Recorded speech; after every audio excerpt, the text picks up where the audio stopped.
Gauri Suryavanshi. S मराठीमध्ये आपलं स्वागत. वळूया आजच्या बातमीकडे.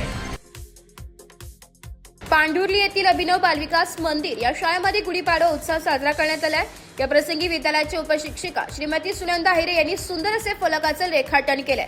शाळेच्या प्रांगणात उपशिक्षिका श्रीमती सुरेखा वाजे, उपशिक्षिका श्रीमती प्रतिष्ठा गुंजाळ व श्रीमती सुप्रिया पवार रांगोळी काढून सुंदर गुढी उभारली आहे. उपशिक्षिका सविता काळे यांनी कलशाची सजावट केली. तसेच विद्यार्थ्यांनी मराठमोळी वेशभूषा केली आहे.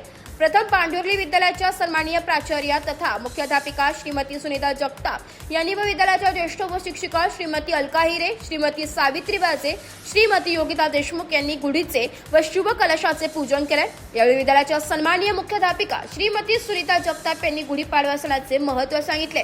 गुढीपाडवा हा महाराष्ट्रीयन आणि संपूर्ण भारतात हिंदूंसाठी नवीन वर्षाची सुरुवात आहे. हा सण चैत्र शुद्ध प्रतिपदेला वसंत ऋतूच्या आगमनाची आणि निसर्गाच्या नवचैतन्याची जाणीव करून देतो. श्रीराम अयोध्येला परतल्याचा आणि रावणावर विजय मिळवल्याचा आनंद साजरा करतात. शालिवाहन दिनदर्शिकेची सुरुवात याच दिवशी सुरू होते. घरासमोर किंवा सार्वजनिक ठिकाणी गुढी उभारली जाते, जी नवीन वर्षाचे प्रतीक आहे. शेवटी त्यांनी सर्व शिक्षक व विद्यार्थ्यांना गुढीपाडवा व हिंदू नववर्षाच्या शुभेच्छा दिल्या.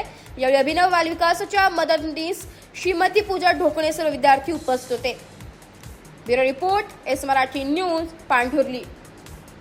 अशाच नवीन ताज्या घडामोडी जाणून घेण्यासाठी आमच्या एस मराठी न्यूज चॅनलला लाईक करा, शेअर करा, सबस्क्राईब करा आणि बेल आयकॉनला क्लिक करायला विसरू नका.